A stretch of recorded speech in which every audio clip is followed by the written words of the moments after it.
If there is nothing else, no questions from the audience, it is my pleasure this morning to welcome to the stage CEO and President of Seventh Mind, Inc., Britt Andreatta.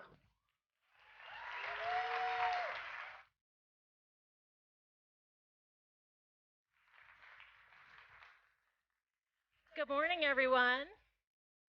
The last thing you want to do when you come out is trip up the stairs. So I'm very glad I made it in these shoes. So success already. I'm so excited to talk to you about the neuroscience of teams. I don't know how many of you know much about me. I'm the former chief learning officer at lynda.com, which is now LinkedIn Learning. And I write books on the brain science of success. And we have a copy of one of my books for you here today, which you'll be getting. And I also have several courses on LinkedIn Learning. I've also written a book on change and also the brain science of learning. And today what I'm going to focus on today is teams, because we're talking about that people connection and what it means. So our pathway today, we're going to talk about what teams look like today, the brain science of teams, the difference between collaboration and cooperation, safety and purpose, belonging and inclusion, and you're going to leave with some specific strategies you can use to build really healthy teams in your organization. So show of hands, how many of you rely on teams to get work done in your organization? Yeah, it's just the new reality now. So let me talk a little bit about teams today. 90% of employees say they spend a third to a half of each day working in teams. 91% of employees and executives believe that teams are central to their organization's success. And yet 30% of employees have considered leaving their job because of negative team environments. I'm sure we've all been there, right? You like the org, but the stuff that's going on day to day doesn't really work for you. Patrick Lencioni says, it's not finance, it's not strategy, and it's not technology. It is teamwork that is the ultimate competitive advantage, both because it is so powerful and so rare. So we're going to talk about how do you get great teamwork happening in your organizations. Now, Josh Burson, are you in the room, Josh? I know he's speaking to you later today, but he did a lot of research on kind of how organizations shift over time. And where we are right now is we're at this transition between being focused on networks of teams. Many of us are organizing that way in our groups or in our places of business. But in addition, we're at the beginning cusp of purpose and meaning being the driver. So all the things you've already been talking about at this organization, at BridgeCon, are very much in line with that. We're in this transition. But teams is where we get a sense of purpose for many of us. It's the work that we do with others that is fulfilling. So when we think of the word team, many of us think of a sports team. That was probably the first team we were ever on other than the team of our family. And so certainly sports teams are teams. But this is a team too. So is this. This is also a team. This is a team. This is also a team. This is a team. We rely on these folks every day for great meals, and many of us really relied on this team to get us here and get us home again. And now, because of technology, we can literally be part of teams with people we'll never actually meet in person. So technology has taken us to this new state that is kind of shifting how we think about how work happens. But there's some dangers in that. So I want to talk to you about the brain science of groups and teams. This is kind of my shtick. What I do is I really bring together all the science of what's happening in our bodies when we do everyday work things, because it gives us some insights about what happens when it goes wrong and also what we can do to make it better. So how many of you have heard of Tuckman's group stages of development? Many of you. Okay, it's an oldie but a goodie, and the reason why it stood the test of time is because it actually highlights what's happening in our brains. He's not a neuroscientist, and we didn't have MRIs back then. But what he identified when he studied groups and teams developing is that teams naturally go through kind of these 5 stages. Forming is where you come together and kind of meet each other and learn about the project. Storming is where you naturally kind of tussle and have some conflict as you work out who does what and your ideas. Then you get into norming, where you kind of starting to smooth things out and work together. And then you get to performing, which is where you're really starting to do a great job. And then ultimately there's adjourning or transforming. You leave that team or you go on to something else. So I want to focus for a minute on what happens in this kind of transition from norming to peak performing, because that tells us a lot about teams. So what we know about teams, it's interesting because at first, you can't really stuff a team in an MRI machine. It doesn't work out too well. Although they have done people in individual MRI machines doing team activities to see what happens. But now, through EEG and TMS, we have the ability to actually have people doing live, actual work in real time and see what's happening in brains. So you can bring together an established team, have them do their regular stuff, and see what's going on. So there's 3 things I want you to know about team brains when things are going well. So if you've ever been part of a team that was really humming along and you felt really good about it, you had these 3 things happening. The first is neural synchrony. The second is rhythm of team. And this is all driven by mirror neurons. So let me talk about that. Neural synchrony, scientists can measure both brain regions and also brain waves. And what we know is when a team is performing well, not only are the regions of their brain lining up at the same moment in time, but their brain waves actually come into sync. This is different each color is a different person, and you can see that at various points in time, they're coming into incredible alignment. If you want to see kind of an accessible description of this, I encourage you to watch the TED Talk by Yuri Hassan. He's a UCLA neuroscientist. This is your brain on communication. But some other researchers doing this work are Stevens and Galloway. And you can see here that they identified several places when the group was hitting this place of neural synchrony. Now, they actually took this team through a problem-solving challenge. And so they had to work together to solve this thing. And what they found was there was actually a different neural signature for each part of the process. Identifying a problem looks one way in the brain, forming possible solutions look another way, converging on a solution, and then also dealing with unexpected challenges. And so they identified what's called rhythm of team, which is as a team is working together, when they drop into that neural synchrony, they can hit this place where they're just really working well together. And then something will throw them out of it, right? Some unexpected challenge, something will throw them out of it. And the healthiest teams get back into that synchrony quickly. Does that make sense? So the thing about neuroscience is it's a little bit of a, oh my gosh, and duh, because we live in our bodies, and we've all had these embodied experiences of these things. Now, the other thing that's going on with team brains is the mirror neuron system. And the mirror neuron system is really fascinating because when we observe something in another, either them taking an action or feeling a feeling, the same part of our brain lights up. And so this is what drives our ability for observational learning. When we see somebody do something, we can learn it faster. And it's also what drives empathy. So we know that mirror neurons is something we all have, and it contributes to learning, connection, empathy, and compassion. It's also what drives group contagion. Have any of you had some issues with employee disengagement in your organization? Nobody has an issue with that. Well, what happens with group contagion is when a few people start to feel disgruntled and frustrated, it can start to have this contagion across the group because of mirror neurons, which is why you really want to take employee disengagement seriously and you want to focus on the things that increase it. Because what we know is that when people hang out with other people, we're biologically designed to read from our tribe, and if part of our tribe is freaking out, maybe we should freak out too. Okay, so groups may be more contagious simply because their actions resonate louder. Now, I want to talk specifically about collaboration. How many of you would say you have a lot of collaboration in your organization?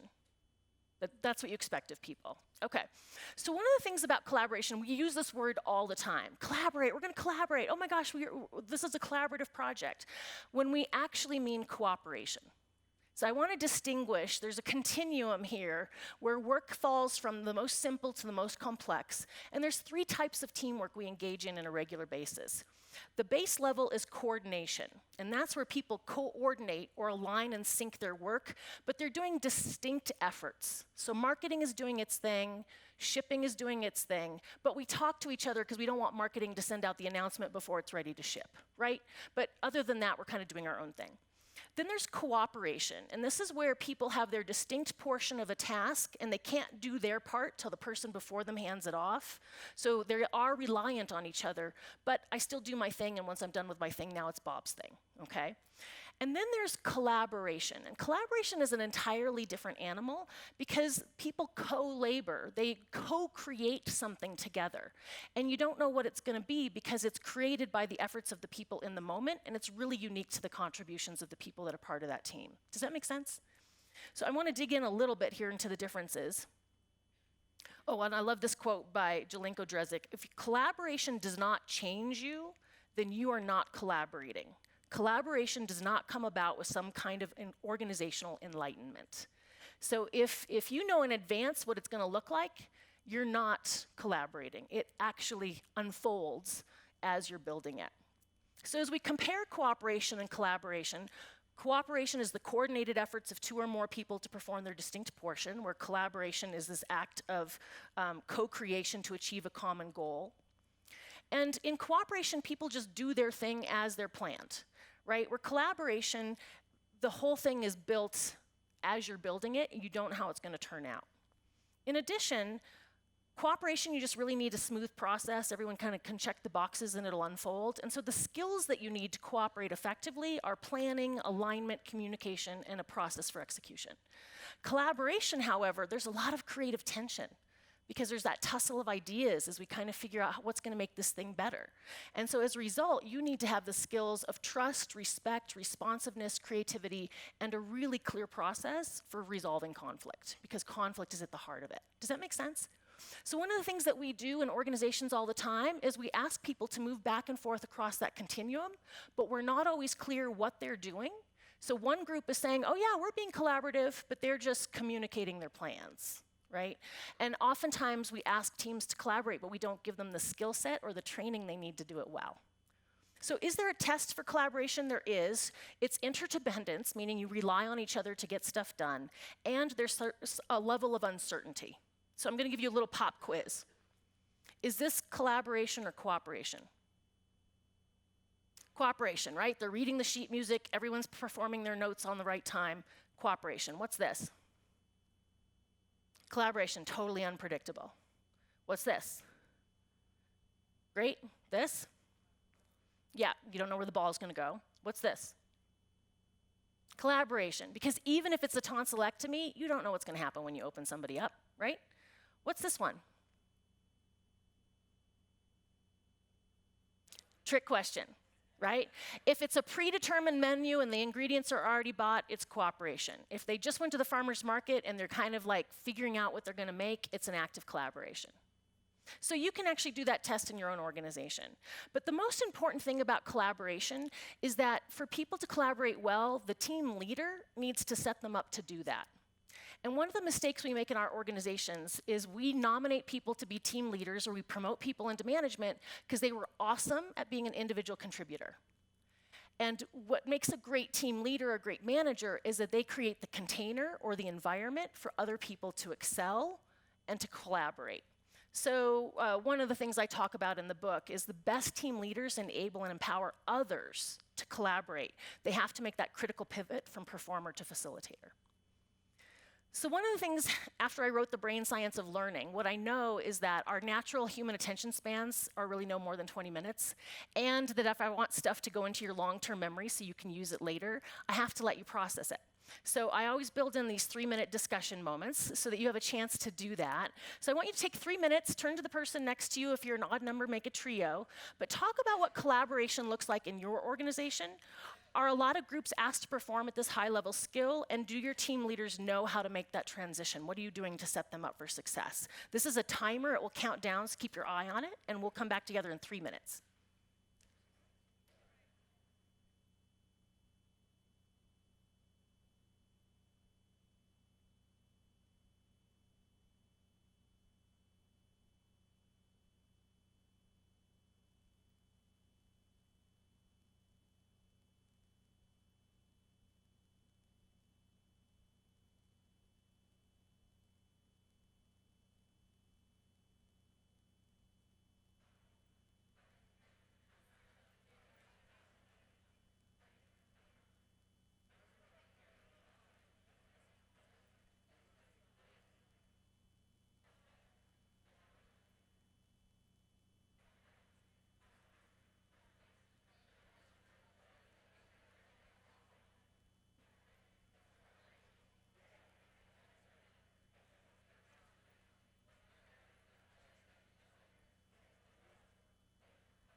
Start wrapping up.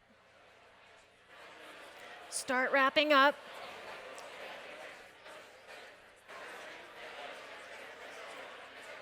And we're going to come back together in 4, 3, 2, 1. Ooh, sorry. Let's bring the volume down on that a little bit. Toast is ready. Okay, so I have good news and bad news about collaboration, right? The good news is we're wired to collaborate. There's a lot of our biology that's designed to help us work well with others. The bad news or the other news is that there's prerequisites. So let's talk about that. So again, I introduced you to Tuckman stages of group development. And what happens in the first 2 stages determines whether or not you ever get to performing. A lot of groups kind of stall out at norming and never get to good performance. Or worse, something else can happen. So in an ideal situation, forming and storming sets up good norming, where they have norms with each other, where they treat each other with respect, and where they talk through conflict, and where they share ideas. The other thing that can happen, though, is that what happens in forming and storming puts them on a trajectory to bad norming, where they undercut each other, where they withhold information, where they play power games, where they get into cliques, okay? And when that happens, if you don't get on it right away, your team's gonna go to dysfunction and eventually learned helplessness, where they stop trying because they just don't believe it will ever get better.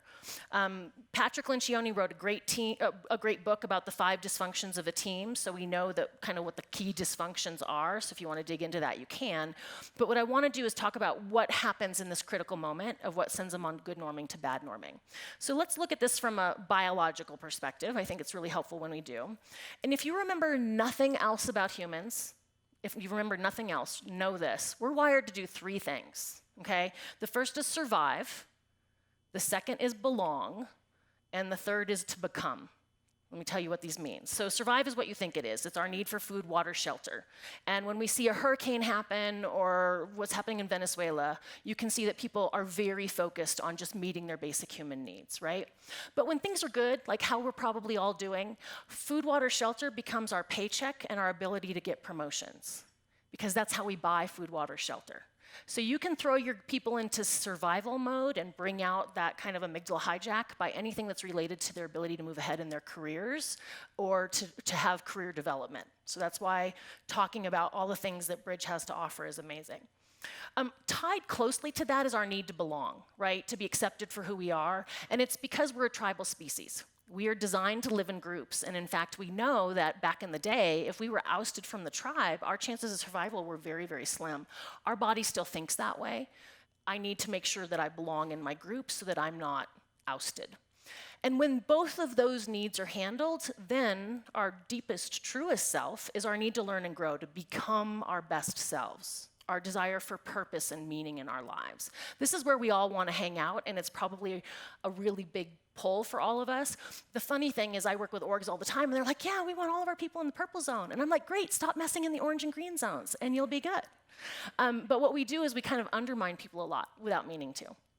So this all comes together in groups and teams, right? Our ability to get promotions, our ability to get performance reviews, our need to get belong, and then our ability to become our best selves kind of comes together at this hot point of groups and teams. So the first thing I want to talk to you about is how important safety and trust are. It's kind of the ground on which everything else is built. And there's 2 pieces here: physical safety and psychological safety. Physical safety, for many of us, particularly if you're in the information technology business, you feel like it's a given. I'm going to be physically safe. But a lot of people, that's not true. Look at this data from the National Safety Council. Every 7 seconds, a worker is injured on the job. That's 510 an hour, 12,000 a day, 4.5 million in a year.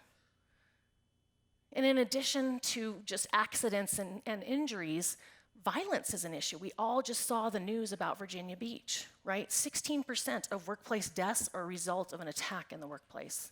Safety is a really big deal. And it's even like we think, okay, people in public safety, of course it's up for them.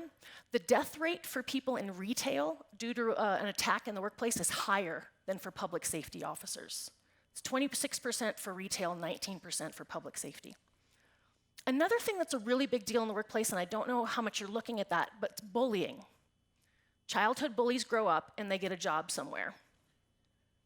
And bullying in the workplace is a really big deal. It's defined as abusive conduct that is characterized by regular repetition, ongoing duration, and an escalation with increasing aggression.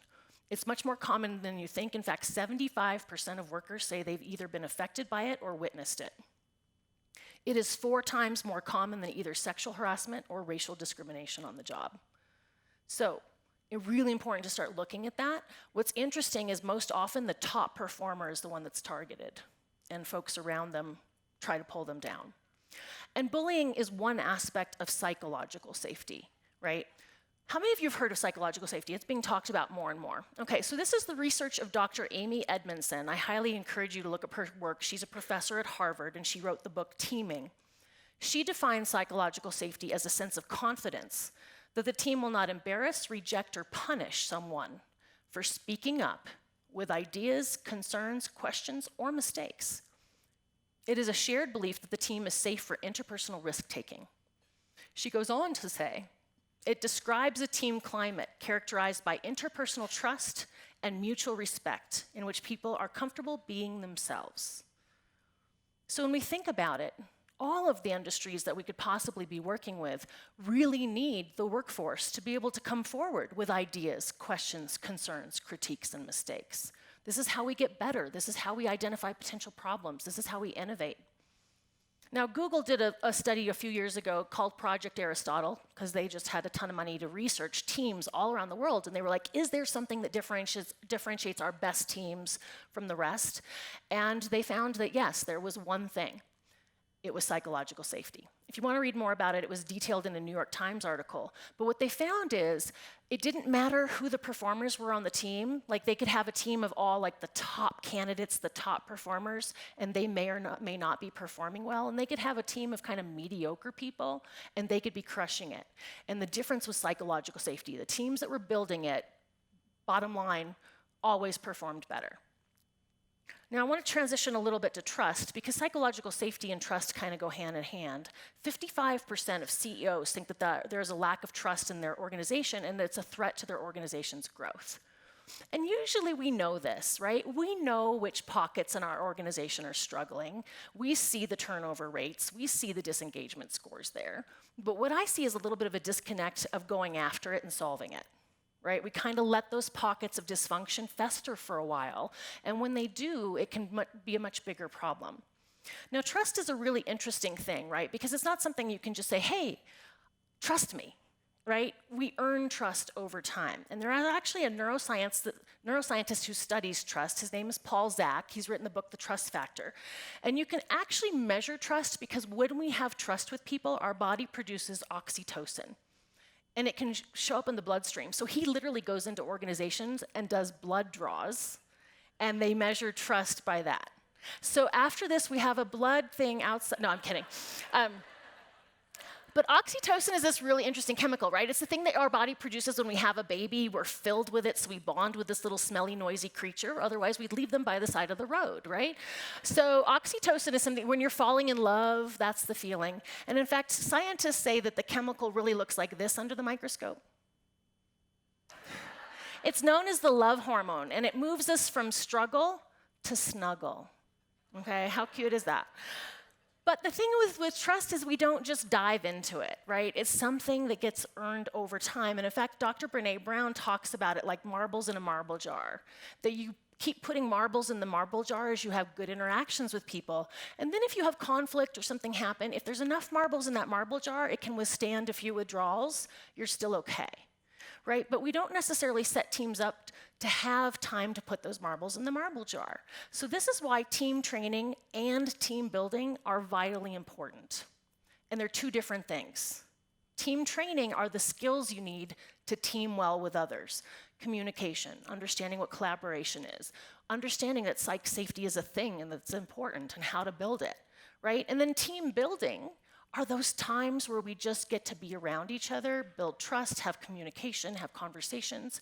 And so you can combine them. But what I see in a lot of orgs is they put a team together and they start working on a project. And they don't necessarily get either of these things, right? Paul Zak goes on to say, trust and purpose mutually reinforce each other. because they found people with purpose had higher oxytocin levels. So trust and purpose mutually reinforce each other, extending oxytocin release, which produces happiness. So joy on the job comes from doing purpose-driven work with a trusted team.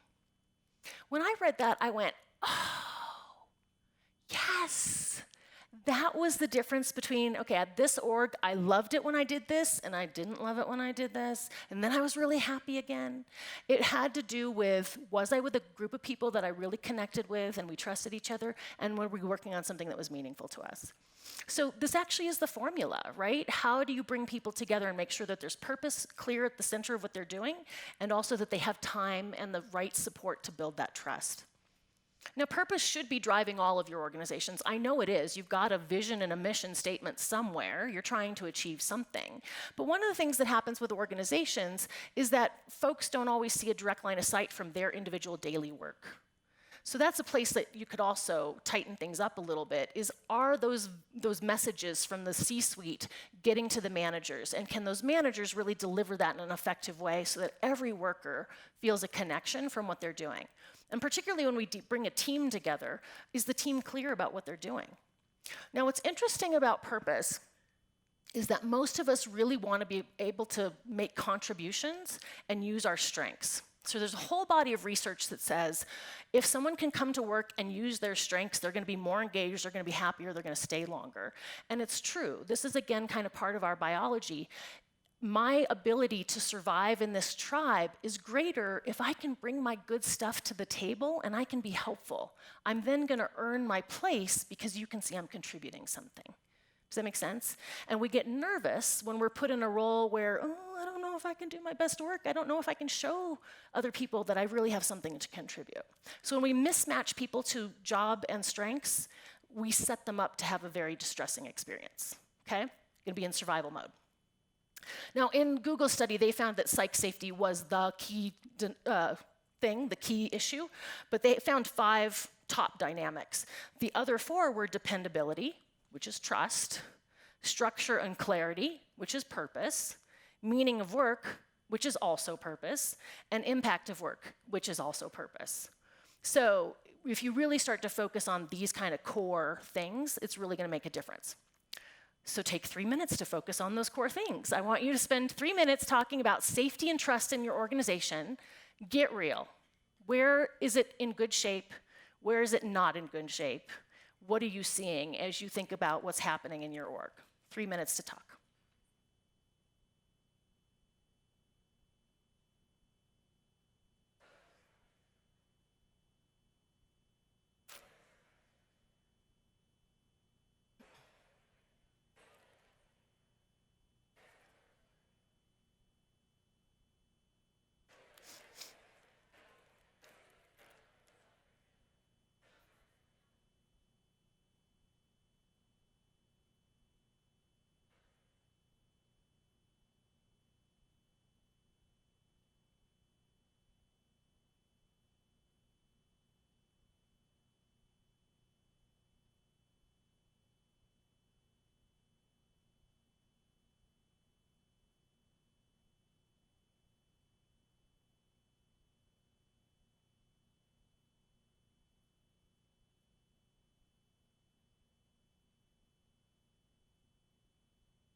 Start wrapping up.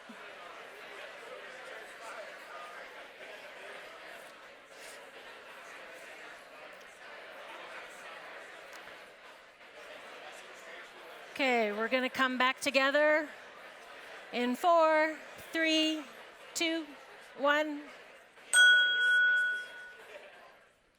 Okay. So safety and trust are the grounding, and that gets built or destroyed early on when people come together, right? Think about a team that's been brought together and there's a lot of diversity in the group, and then somebody says something really insensitive. Can someone feel safe after that? Not really. It's going to take time to fix that. So this is why we oftentimes let teams do kind of make a mess before we give them the tools that they need to be successful. The next thing that kind of comes into the factor for us is after we feel safe, is we start to really sort for this belonging and inclusion piece. And these things are intertwined. It's not like they're really separate stages. So I want to talk a little bit about belonging. Belonging is not fitting in, okay? Totally different thing. In fact, Brené Brown defines it this way. Fitting in is the greatest barrier to belonging. Fitting in is assessing situations and groups of people, then twisting yourself into a human pretzel in order to get them to let you hang out with them. Belonging is something else entirely. It's showing up and letting yourself be seen and known as you really are. If you have not discovered her work yet, she's got 2 of the most viewed TED Talks ever, and there's a new Netflix special out. But bringing these concepts of what it means to truly be vulnerable in our authentic selves at work is really the future of work. This is what we all hunger for, and we're finally starting to talk about it, right? But it is the future. So we need, and I know you had some great speakers yesterday talking about this. This is where we're moving to. So don't think that we can skip it, right? Our human needs are going to push it to the surface. And it's global, right? It's something that matters to everyone, because to belong is to matter. It enhances the meaning of life. So I want to give you a little bit of the brain science of what happens around belonging. The first thing you need to know about our brains is that they're lazy. And this is a problem, because our brain is incredibly smart about being efficient, and it likes to take shortcuts. And sometimes those shortcuts help us. Most of the time, they get us in trouble, right? This is assumptions and the fact that they make an ass out of you and me. So belonging is really a 4-phase process that happens in seconds, even milliseconds. So I just kind of want to walk you through the 4 phases. The first thing that we do is when we walk into our room, our brain is looking for face recognition. And so actually there's neurons firing to see if we know this person. And if we know them, even more of the brain activates because it's activating the memories of this person, right? Happens in 200 milliseconds. There's 3 parts of the brain that are involved with this, as well as individual neurons. They've discovered that there's certain neurons that are assigned to eyebrows and other neurons that are assigned to eyes. And so they can actually see and hear this process happening. So we know that that happens without us even being aware of it, right? The second and almost simultaneous thing that our brain does is scan for danger. And this is the work of the amygdala and the insula in the brain. And so when we see a person, we're looking for signs of emotion and intent. So if someone came in the room right now with a scary look on their face and some intense anger, your body would get up on alert, as it should. It's part of your survival mechanism, right? And part of what we do in that millisecond is we categorize someone as friend or foe. This person means me no harm, or they mean me harm, okay? Then the next thing we do, so let's assume that no harm is happening. Okay, cool.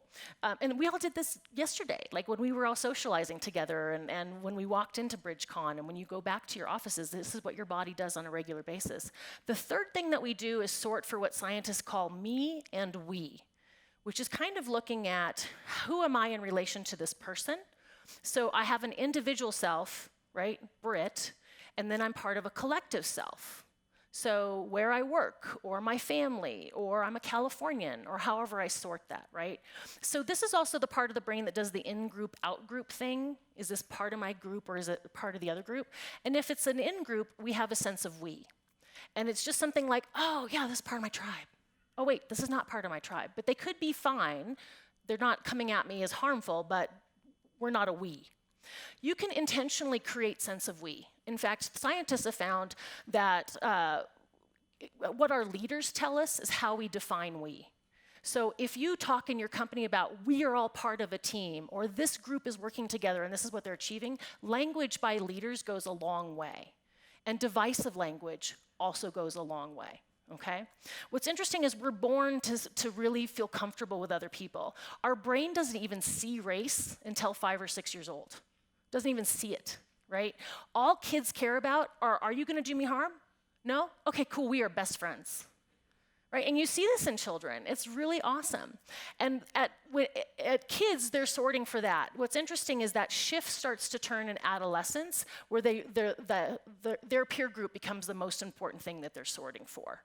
Where before they were sorting for family, and now they start to sort for peers. I've got a 12-year-old going on 16. I'm in the middle of this right now. And then the fourth thing that happens, so we can hold me and we, right? So if you're a part of a group and I'm a part of a group and we're not in the same we, that's cool. As long as we don't mean harm to each other, we're fine. But if we're part of a group, then biologically different stuff happens in my body.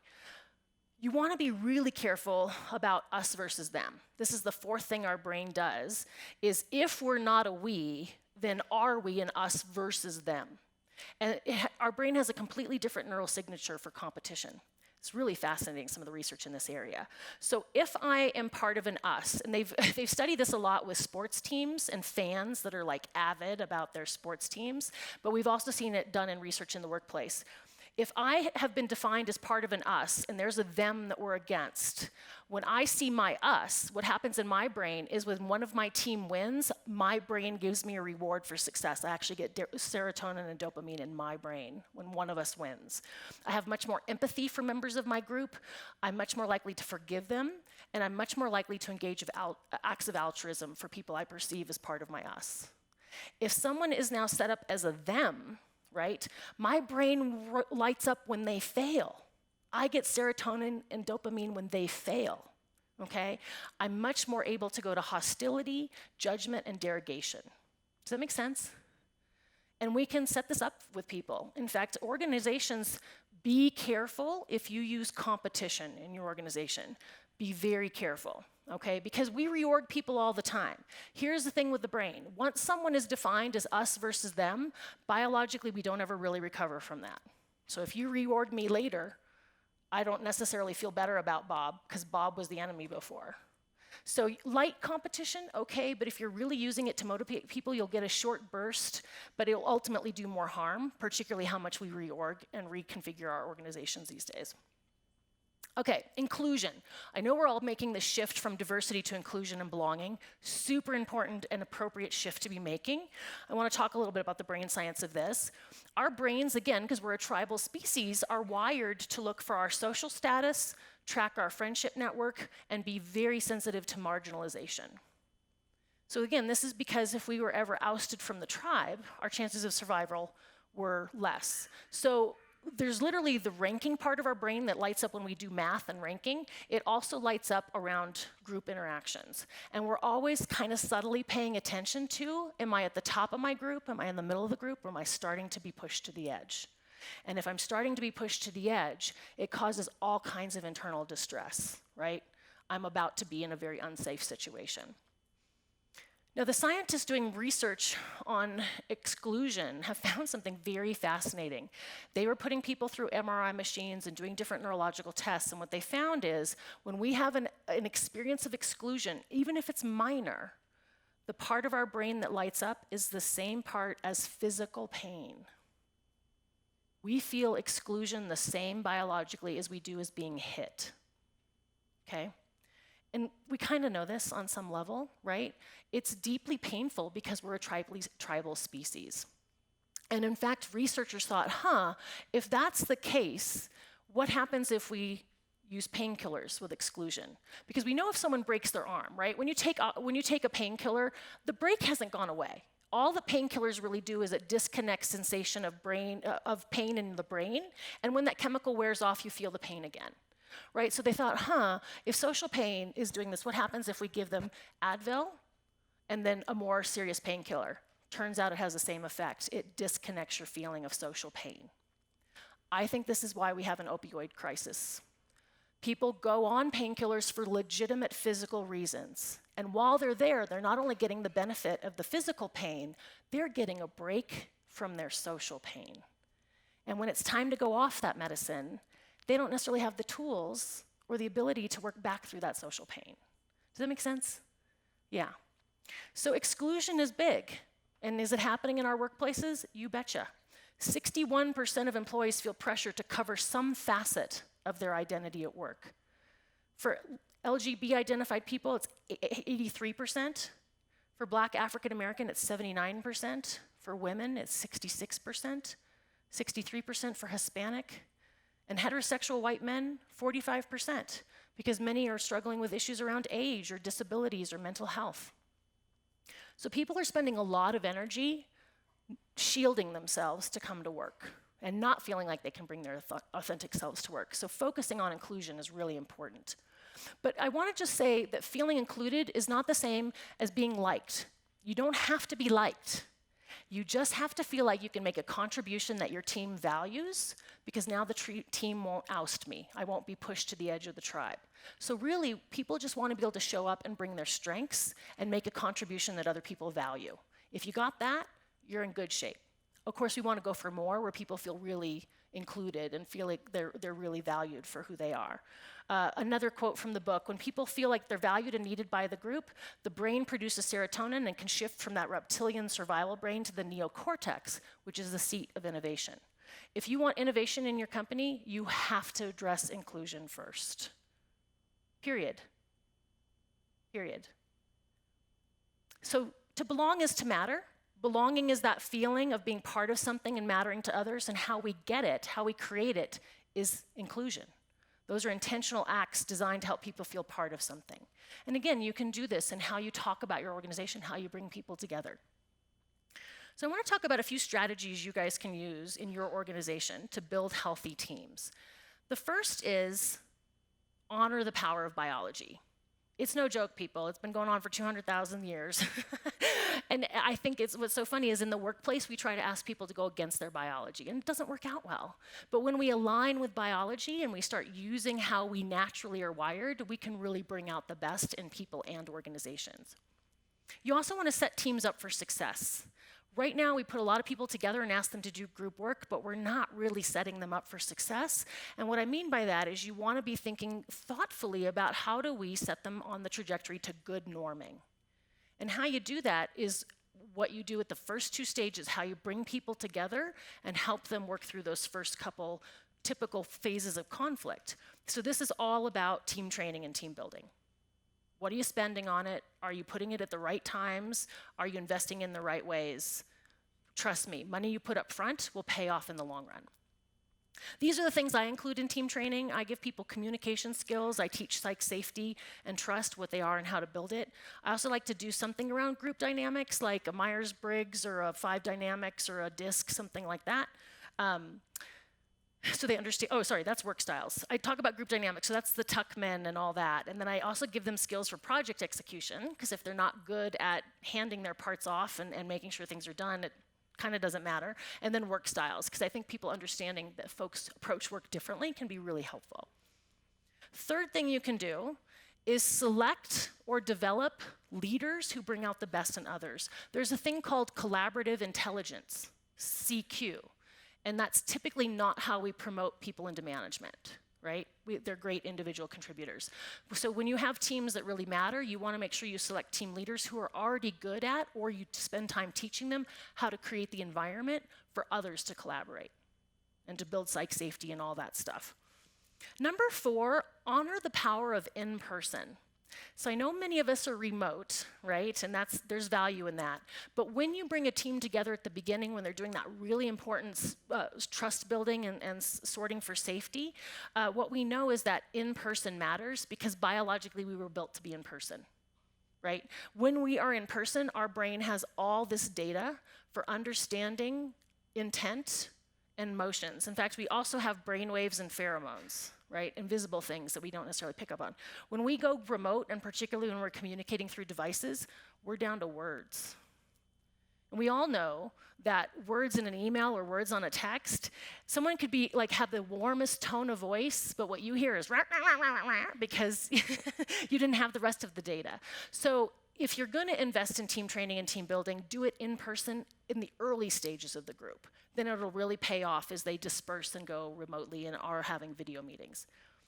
Number 5, build psych safety and trust. There's actually things you can do to create psych safety, both things that team members can do with each other and the team leader can do for the team. But really, you want to think about psych safety as the safety net. It's the thing that makes your team able to kind of go for those big experiences, really innovate, really build great stuff, because that's the container that keeps them feeling like they can take those risks. Number 6, we suck at this. You ready? Hold teams accountable as a unit. Now, we use the word team all the time, and we put together teams, and we have people work in teams all the time. But remember, the brain is lazy.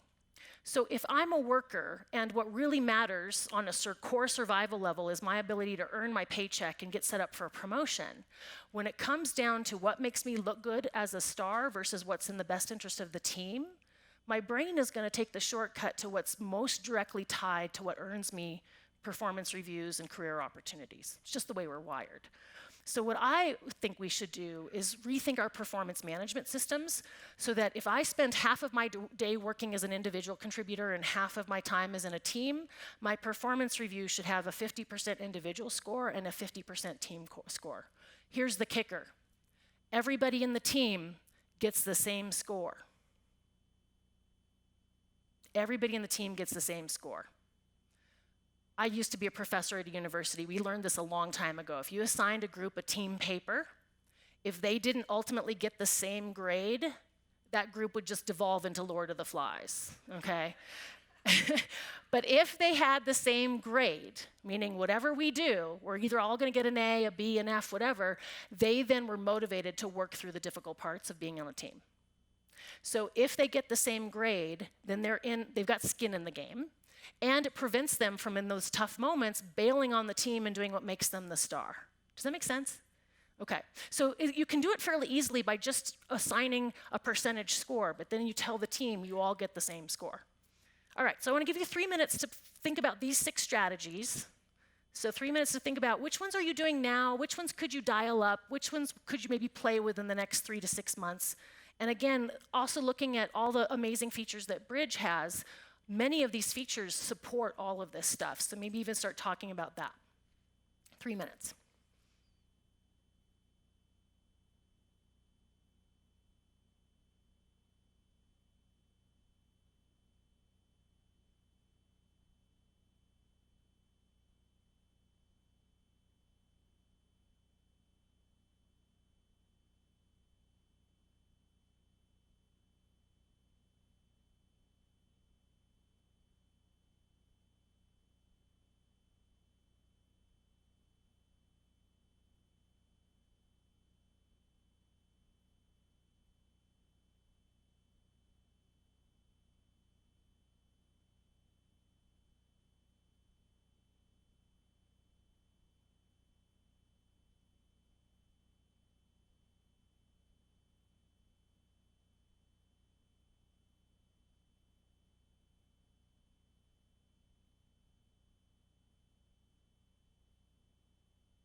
start wrapping up.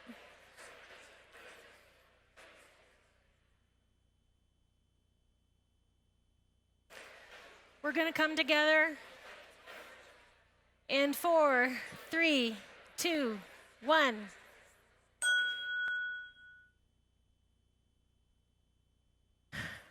So after I did this research, I'm a naturally curious person. So my first book I wrote about the brain science of learning because I was a chief learning officer and I just wanted to be better at my craft. And then I was like, oh my God, there's so much information my team needs to know about.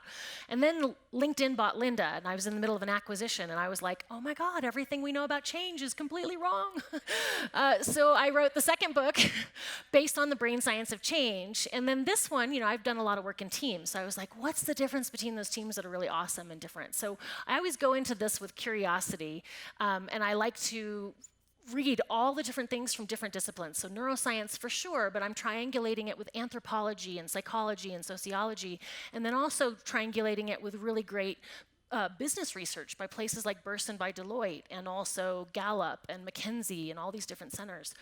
And so ultimately at the end of my research, I always come to well, we need a new model. So based on all the brain science of teams, I've come up with this 4 gates to peak team performance, which has safety as the core, right? Because that's the first thing we do when we walk in a room. We sort for our safety, both physical and psychological, and that includes our sense of inclusion. Then the next thing we really sort for is purpose. What are we doing together? Right? Why are we here? What are we supposed to accomplish? And can I bring my strengths to this? And do we have a sense of we? Those are the things that we're subconsciously sorting for. If those 2 things are in place, we can start to really dig into belonging, where you really deepen trust and respect, and you can start to get into that rhythm of team and start to play with collaborative work. And then ultimately, and not every team gets there, right? Not every team gets to these levels. But if you get the first 3 gates right, you get to peak performing. And if you've got problems in the first 3 gates, you will never get to peak performing. The whole model is held together by some things that hold the team together as a unit or accountable as a unit. And what happens is in the first gate, we're sorting for these 4 things. And so we're actually kind of have these invisible things that help us determine I'm safe or I have to be on guard. That's kind of the end of your biological assessment, subconscious assessment you do. In the next gate, you're sorting for clarity of task purpose, your ability to succeed. Can you contribute your strengths, and is there a sense of we? And at the end of that, you're like, we're not likely to succeed, so I'm not going to lean in. Or, hey, I know where we're headed and I can help. And you start to actually put some momentum and energy into it. In the third gate, we're sorting for, do I feel respected and valued? Do I trust others? Can I take risks and make mistakes? And do we have a way of resolving conflict? And here, you're either like, I still better hold back a little bit. I'm not going to bring my A game. Or, wow, I can really bring my A game. It's safe enough for me to do that. And when everyone on the team is scoring high enough in all of these factors, then you can get to gate 4, which is peak performance. We bring passion and commitment every day. We love working here. We drive each other in the organization forward. And my personal favorite, woohoo! If you want to read more about it, you have the book. It was at your chair. I want to just end with a quote, which I think is really fascinating, which is, teams naturally reach high performance in 3 to 5 years. What cracks me up is, what team are we ever on anymore that we're actually there for 3 to 5 years? But get this right, meaning get the brain science right, and you can fast track it to as little as 6 months. Understanding how the brain works literally accelerates everything. Thank you so much for having me here at BridgeCon. I've really enjoyed being part of this.